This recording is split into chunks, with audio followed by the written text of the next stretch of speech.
বন্ধু, tag question ক্লাসে তোমাদেরকে আবারও স্বাগতম। প্রথম দুই পার্টে আমরা ট্যাগ কোশ্চেনের 10টি রুল আলোচনা করেছিলাম। এই পার্টে ট্যাগ কোশ্চেনের আরো 5টি রুল আমরা আলোচনা করব। রুল 11, স্টেটমেন্টে যদি দেশের নাম অথবা দ্য মুন, জাহাজের নাম, কোন দেবীর নাম কিংবা নারী অর্থে ব্যবহৃত হয় এমন কোন বস্তু সাবজেক্ট হয়, তবে ট্যাগ কোশ্চেনে তাদের সাবজেক্ট হবে শি।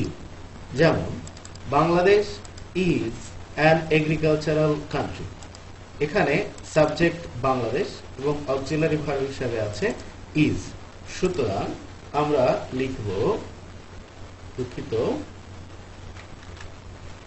লিখব, isn't she।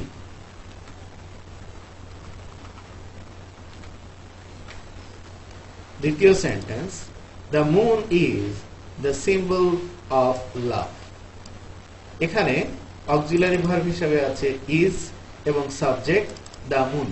সুতরাং এখানেও আমরা ট্যাগ কোশ্চেন করব isn't she।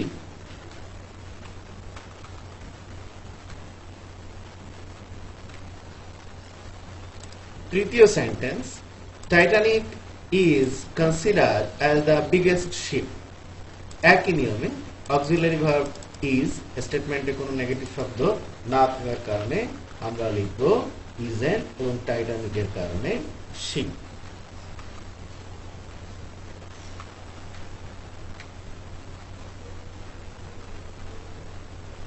আবার স্টেটমেন্টে যদি দ্য সান, দেবতার নাম কিংবা পুরুষ অর্থে ব্যবহৃত হয় এমন কোন বস্তু সাবজেক্ট হয়, তবে ট্যাগ কোশ্চেনে তাদের সাবজেক্ট হবে হি। লক্ষ্য করো, প্রথমে রুলে আমরা দেখেছি নারী অর্থে ব্যবহৃত হয় এমন কোন কিছু শব্দের জন্য আমরা ট্যাগ কোশ্চেনে সাবজেক্ট করব শি, আর এখানে পুরুষবাচক বা পুরুষ অর্থে ব্যবহৃত হয় এমন কিছু ওয়ার্ড সাবজেক্ট হলে আমরা ট্যাগ কোশ্চেনে সাবজেক্ট করব হি। যেমন the sun is called the father of world, এখানে অক্সিলারি ভার্ব হিসেবে স্টেটমেন্টের অক্সিলারি ভার্ব আছে ইজ, সুতরাং আমরা এখানে ইজ নিলাম। স্টেটমেন্টের নেগেটিভ ওয়ার্ড নাই, সুতরাং isn't, R the San subject হওয়ার কারণে হি।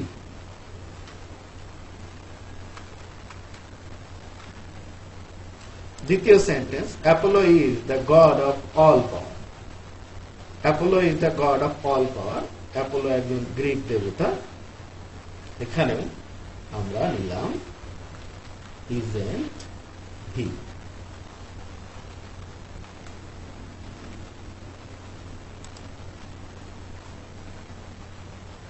এবার রুল 12। রুল 12 হলো স্টেটমেন্টে যদি একাধিক সেন্টেন্স সাবজেক্ট থাকে তবে সর্বোচ্চ শেষ সেন্টেন্সকে গণ্য করতে হবে। অর্থাৎ একাধিক সেন্টেন্স যদি সাবজেক্ট, অর্থাৎ আমাদের স্টেটমেন্টে যদি একাধিক সেন্টেন্স থাকে তাহলে আমরা ট্যাগ কোশ্চেন করব শুধুমাত্র শেষের সেন্টেন্স অনুযায়ী। যেমন I have owned DV lottery, now it is necessary to contact the American embassy। আমাদের শেষের সেন্টেন্সটি হলো now it is necessary to contact the American embassy। সুতরাং আমরা এখন ট্যাগ কোশ্চেন করব এই অংশ অনুযায়ী, অর্থাৎ এটাই আমাদের স্টেটমেন্ট। তো এই স্টেটমেন্টে অক্সিলারি ভার্ব আছে ইজ, আমরা ইজ নিলাম। Now it is necessary to contact the American embassy, এর মধ্যে কোনো নেগেটিভ শব্দ নাই, সুতরাং আমরা ইজের সাথে নট এর কন্ট্রাকশন করলাম। এই অংশের সাবজেক্ট ইট, সেজন্য আমরা ট্যাগ কোশ্চেনের সাবজেক্ট নিলাম ইট কোশ্চেন মার্ক, isn't it, এটি আমাদের tag question. B number, for filling up form you need an introducer, এটি একটি সেন্টেন্স। ফাইন্ড এনিওয়ান, এটি আরেকটি সেন্টেন্স। আমরা তাহলে ট্যাগ কোশ্চেন করব ফাইন্ড এনিওয়ান দিয়ে। এখানে ফাইন্ড আছে, অর্থাৎ ভার্ব দিয়ে সেন্টেন্স শুরু হয়েছে, দ্যাট ইজ একটা ইম্পারেটিভ সেন্টেন্স, আর আমরা জানি ইম্পারেটিভ সেন্টেন্স এর ট্যাগ কোশ্চেন হবে will you.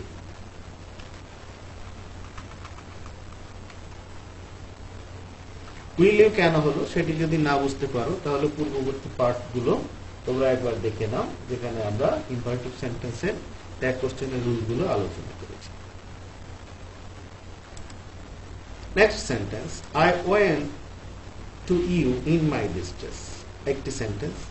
I begged your help, এটি আরেকটি সেন্টেন্স। আর শেষে আরেকটি sentence, but you didn't help me. আমরা এখন ট্যাগ কোশ্চেন করব এই অংশ অনুযায়ী, যেহেতু এখানে তিনটি সেন্টেন্স আছে এবং আমাদের নিয়মটি হলো একাধিক সেন্টেন্স থাকলে শেষের সেন্টেন্স অনুযায়ী ট্যাগ কোশ্চেন করতে হবে। তো এখানে but you didn't help me, auxiliary verb আছে ডিড, ডিডের পরে নট আছে, সুতরাং আমরা ডিডের পরে আমাদের ট্যাগ কোশ্চেন এর নট নিব না। এখানে সাবজেক্ট হলো ইউ, সেজন্য আমরা এখানে লিখব did you, question mark underline. Next sentence, father sent me to inform you the matter, এটি একটি সেন্টেন্স, এখানে শেষ। পরবর্তী sentence, I went to inform you, আরেকটি সেন্টেন্স, এবং সর্বশেষ sentence, but then you are busy with your study. এই অংশের পরে অর্থাৎ এই সেন্টেন্সটির পরে আমাদেরকে ট্যাগ কোশ্চেন করতে হবে। এখানে আমরা ট্যাগ কোশ্চেন করব এই সেন্টেন্স অনুযায়ী, but then you are busy. লক্ষ্য করো এখানে অক্সিলারি ভার্ব হিসেবে আছে ওয়্যার, সে কারণে আমরা ট্যাগ কোশ্চেনের প্রথমে ওয়্যার নিলাম। যেহেতু স্টেটমেন্টে অর্থাৎ but then you are busy in your studies এই অংশে কোনো নেগেটিভ শব্দ নেই, এই জন্য আমরা ওয়্যারের সাথে নটের কনট্রাকশন করে নিলাম ওয়্যারেন, এবং সাবজেক্ট ইউ থাকার কারণে আমরা এখানে সাবজেক্ট হিসেবে নিলাম ইউ, অর্থাৎ আমাদের ট্যাগ কোশ্চেন হলো ওয়্যারেন্ট ইউ।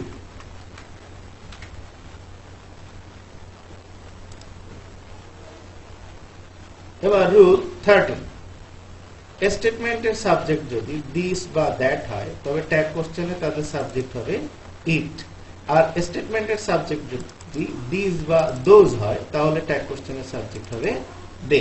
সংক্ষেপে আমরা ধরে নিতে পারি যে দিস সিঙ্গুলার, সুতরাং ইট হবে, আর দিস প্লুরাল, সুতরাং দে হবে।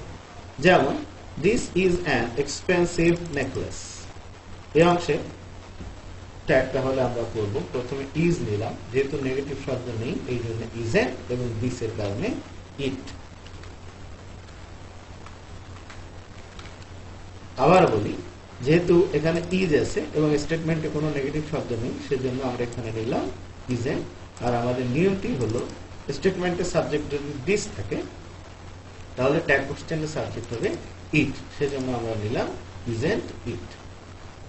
2 number, that wasn't a big surprise, that wasn't a big surprise, এখানে wasn't আছে, wasn't থাকার কারণে আমরা ট্যাগ কোশ্চেনে নিলাম was, এবং that এর কারণে আমরা নিলাম it, আমাদের ট্যাগ কোশ্চেনটি হলো was it।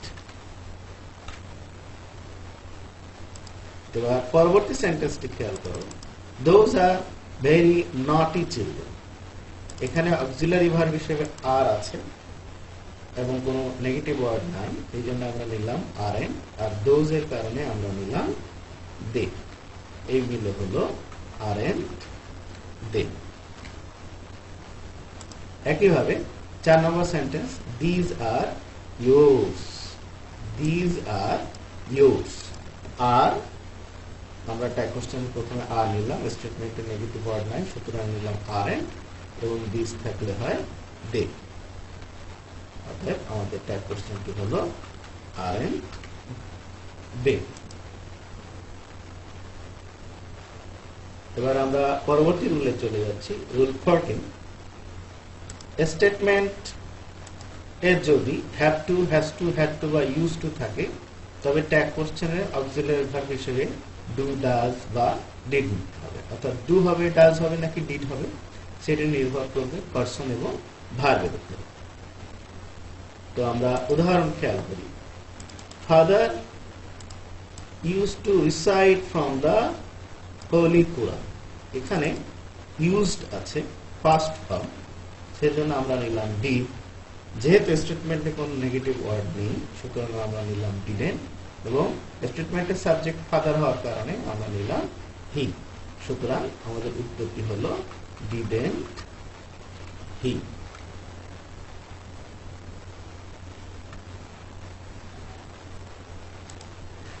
দ্বিতীয় sentence, he has to go now. যেহেতু হ্যাজ আছে, ভার্বের সাথে ইএস আছে, তাই আমরা নিলাম ডাজ। নেগেটিভ ওয়ার্ড না থাকার কারণে নিলাম ডাজেন্ট, এবং বি সাবজেক্ট অর্থাৎ স্টেটমেন্টের সাবজেক্ট বি, তাই আমরা ট্যাগ কোশ্চেন নিলাম ডাজেন্ট হি। তবে তোমরা যদি হ্যাজেন্ট হি লেখো সেটাও ভুল হবে না।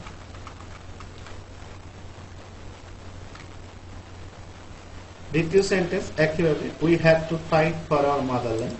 যেহেতু হ্যাড আছে, হ্যাড ফার্স্ট ফর্ম, সেজন্য আমরা ডিড নিলাম। কোনো নেগেটিভ ওয়ার্ড না থাকার কারণে নিলাম ডিডেন্ট, এবং স্টেটমেন্টের সাবজেক্ট উইথ হওয়ার কারণে আমরা নিলাম উই।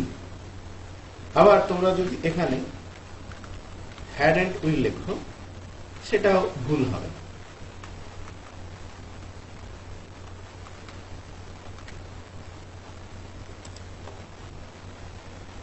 এবার চলে যাচ্ছি পরবর্তী রুলে, অর্থাৎ রুল 15 এ।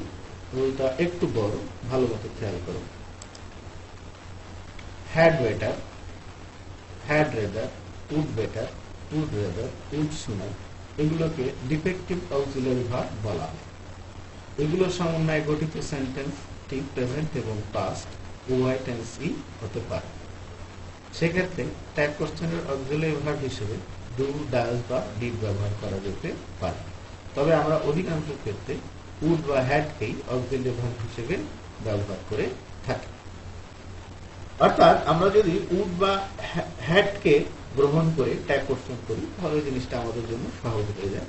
তারপরে আমরা জানার জন্য জেনে রাখি যে এমন ক্ষেত্রে, অর্থাৎ had better, had rather, would better, would রেদারের ক্ষেত্রে আমরা ডু, ডাজ বা ডিড ব্যবহার করতে পারি।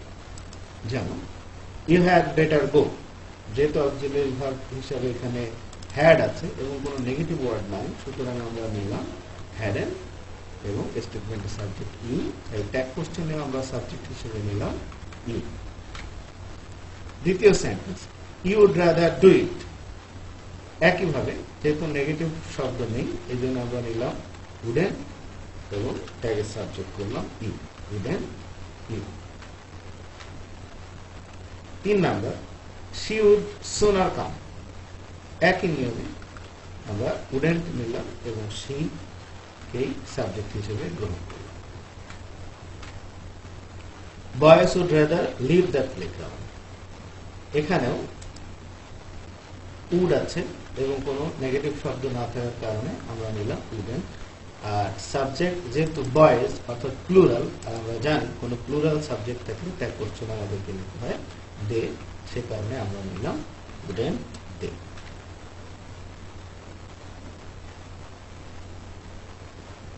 রুল 16, কমপ্লেক্স সেন্টেন্সে ট্যাগ কোশ্চেন করতে হলে প্রিন্সিপাল ক্লজ অনুযায়ী করতে হবে। প্রিন্সিপাল ক্লজ কি বা কিভাবে প্রিন্সিপাল ক্লজ চিহ্নিত করব সেটি আমি অন্য কোনো টিউটোরিয়ালে দেখাবো। আজকে আমি তোমাদেরকে বলে দিচ্ছি কোনটা principal clause. Since he was ill, he could not go to school। এই অংশে আমরা ট্যাগ কোশ্চেন করেছি could he। তোমরা নিশ্চয়ই বুঝতে পারছো যে he could not go to school এটা প্রিন্সিপাল ক্লজ, আর সে কারণে ট্যাগ কোশ্চেন হয়েছে could he। দ্বিতীয় সেন্টেন্স খেয়াল করো, you can go to bed after you have finished your homework। এখানে আমাদের প্রিন্সিপাল ক্লজ হলো you can go to bed, সুতরাং আমাদের ট্যাগ কোশ্চেন হবে কান ইউ।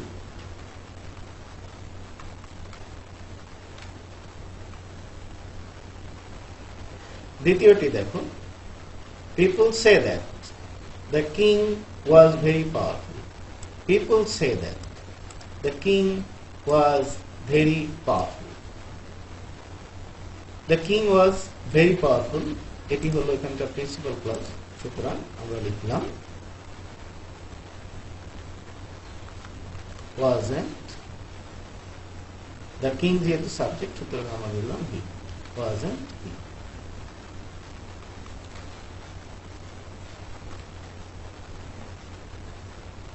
তবে এখানে যদি আবার তোমরা people say that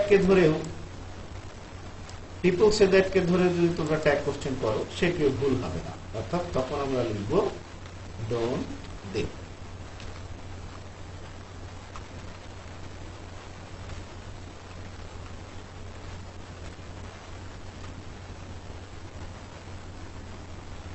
Four number, unless you walk fast, you will miss the train.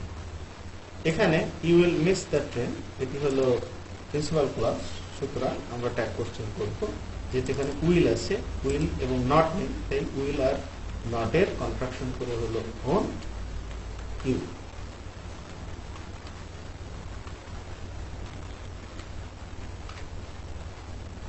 Next sentence, if you study hard you can obtain a plus। এখানে you can obtain a plus এটি হলো principal clause, তাই আমরা লিখলাম can't you।